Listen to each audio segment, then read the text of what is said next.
Live from our studios at One Television Plaza, this is WTAP News at 6. Good evening and thank you for joining us. I'm Phyllis Smith. Turning to the weather first, the stormy weather is back. Meteorologist Jason Livia joins us now with a look at your first alert forecast. Jason. Well, Phyllis, the stormy weather has just been churning for the last half an hour to 45 minutes or so. Most still kind of coming through the corridor around Parkersburg. Marietta has just gotten to the end of their cell, and most of Washington County, at least north of Belpre, is mostly in the clear, at least for right now.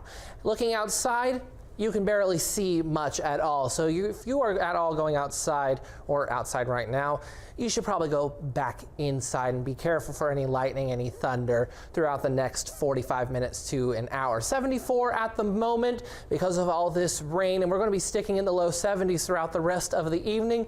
Showers and storms are expected to end before midnight tonight. A stray shower is still possible throughout the rest of the evening, and we are under an active flood watch right now until about midnight because of all the rain really that we're getting right now. That's why that flood watch is in effect. We are still under first alert weather days for the rest of this evening. Saturday and Sunday has returned to the list because they keep going back and forth between the slight and marginal risk for that increased flooding threat. I'll have more details about all of that later on in my full forecast. So for now, Phyllis, back to you.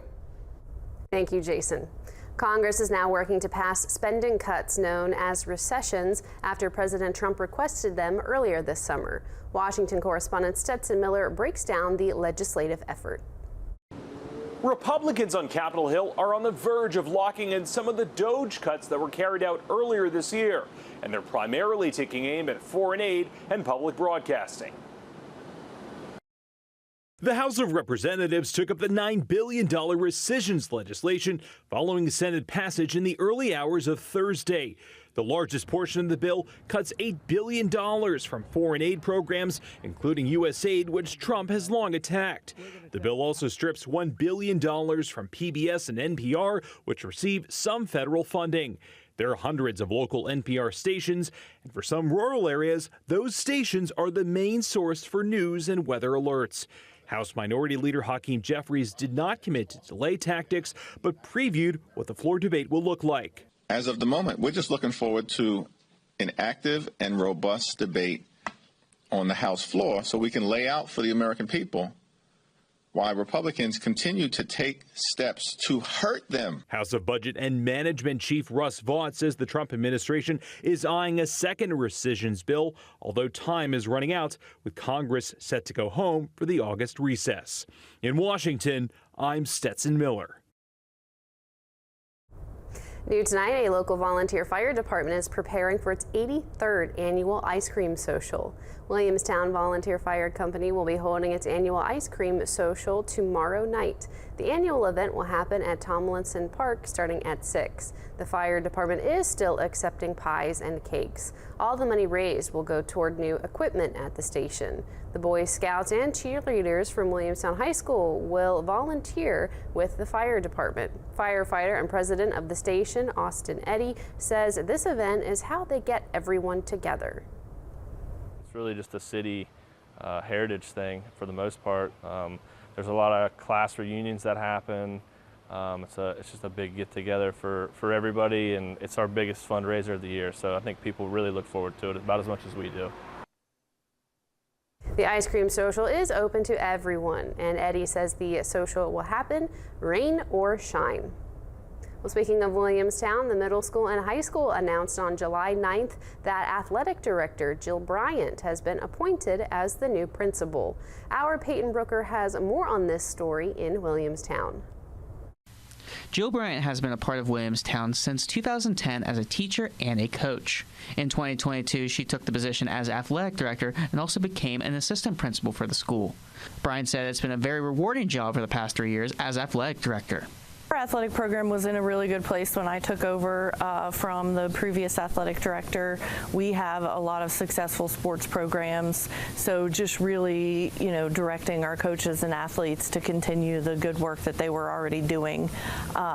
We have a lot of great coaches that are willing to put in a lot of time. In May of 2025, Bryant became the interim principal at the middle school and high school. As the position opened to the public, the assistant superintendent of academics and leadership, Justin Hartshorn, said she impressed the Wood County Board of Education during the interview process to become the new principal.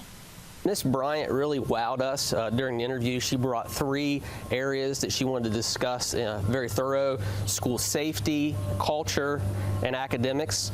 We knew her going into the interview, but she really stood out, and it was a unanimous decision from the panel to recommend Miss Bryant to the superintendent as our recommendation, and then the board approved her. So we're very excited for new leadership here for Miss Bryant. Bryant added it helps that she's been integrated with the school. Being the interim principal before being the actual principal was a nice way to get a look at what the job might look like, and whether or not I was interested in taking that next step. I've already been integrated into the community, and I've already worked with the staff, and so yes, I think it'll be a smooth transition. With Jill Bryant taking over here as principal, both Bryant and Hartshorn are excited to start off the 2025-26 school year as this starts a new chapter at the Williamstown Middle and High School. I think it's a great opportunity. Williamstown Middle High School.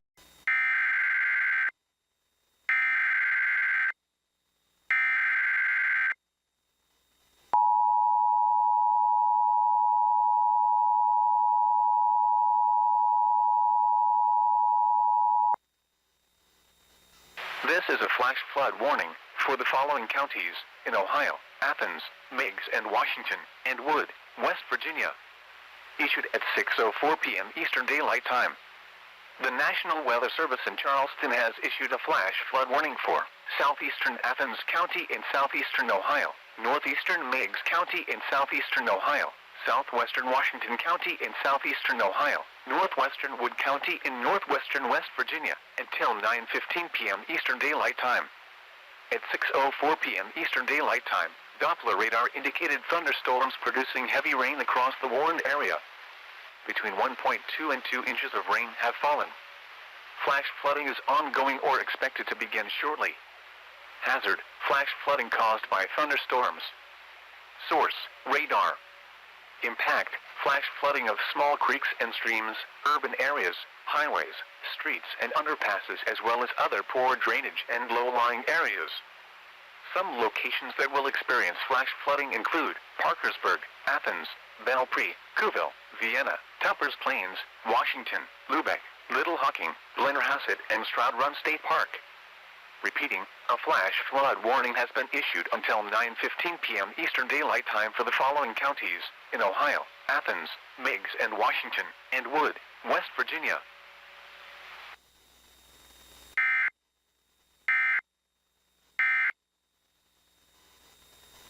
Event of severe weather.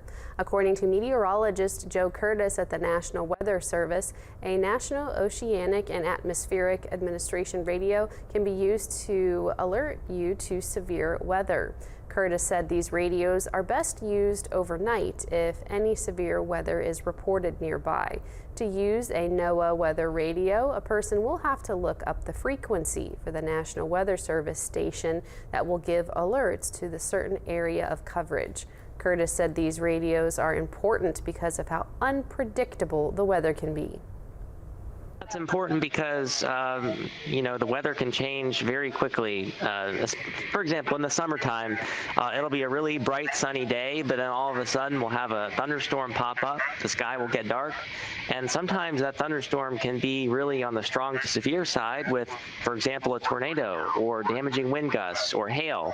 And any of those things can cause damage to life and property. And that's our mission.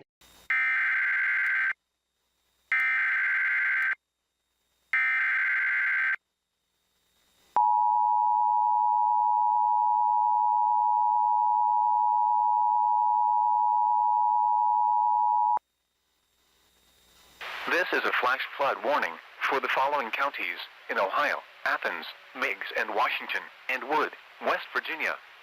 Issued at 6:04 p.m. Eastern Daylight Time. The National Weather Service in Charleston has issued a flash flood warning for southeastern Athens County in southeastern Ohio, northeastern Meigs County in southeastern Ohio, southwestern Washington County in southeastern Ohio, northwestern Wood County in northwestern West Virginia until 9